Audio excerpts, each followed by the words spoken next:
అనగనగనగా ఒక అడవిలో పెద్ద సింహం ఉండేది. అది ఆ అడవికి రాజు.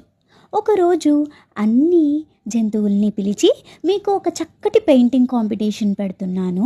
ఎవరైతే నా అందమైన రూపాన్ని చక్కగా పెయింట్ చేస్తారో వాళ్ళకి ఒక పెద్ద ట్రాఫీ ప్రజెంట్ చేస్తాను అని చెప్పింది. అన్ని యానిమల్స్ చాలా ఎగ్జైట్ అయ్యాయి. Rabbit, peacock, elephant, snake, giraffe అలా ఒక 10 మంది ముందుకు వచ్చాయి. కాంపిటీషన్ స్టార్ట్ అయింది. మిగతా యానిమల్స్ అన్నీ కూడా క్లాప్స్ కొడుతూ ఫుల్గా ఎంకరేజ్ చేశాయి. ఇంతలో మంత్రి అయిన బేర్ కొద్దిసేపటికి టైమ్ అప్ అని చెప్పింది. మన రాజుగారు బేర్ని ఎవరు బాగా గీశారో చెక్ చేయమని చెప్పింది. యానిమల్స్ అన్నీ అరే వాహ్, పీకాక్ ఇంకా ఎలిఫెంట్ చాలా అందంగా గీశాయి కదా అని చెవులు కొరుక్కున్నాయి. బేర్ వచ్చి లయన్తో, పీకాక్ చాలా బాగా గీసింది, మీరు కూడా ఒకసారి వెళ్ళి ఫైనల్ విన్నర్ని అనౌన్స్ చేయండి అన్నాడు. లయన్ వెళ్ళి అన్ని పెయింటింగ్స్ బాగా అబ్జర్వ్ చేసింది. అందరికీ టెన్షన్, ఎవరు ఎవరు విన్నర్ అని.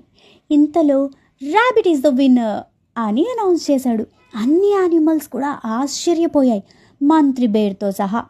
ర్యాబిట్ వై అని అడగగా అప్పుడు సింహం చిన్నగా నవ్వుతూ, ఎస్, పీకాక్స్ పెయింటింగ్ కలర్ఫుల్గా ఉంది అండ్ ఎలిఫెంట్స్ పెయింటింగ్ గ్రాండ్గా ఉంది, కానీ ర్యాబిట్ పిక్చర్ చూసిన వెంటనే నన్ను నేను మిర్రర్లో చూసుకున్నట్టుగా ఉంది.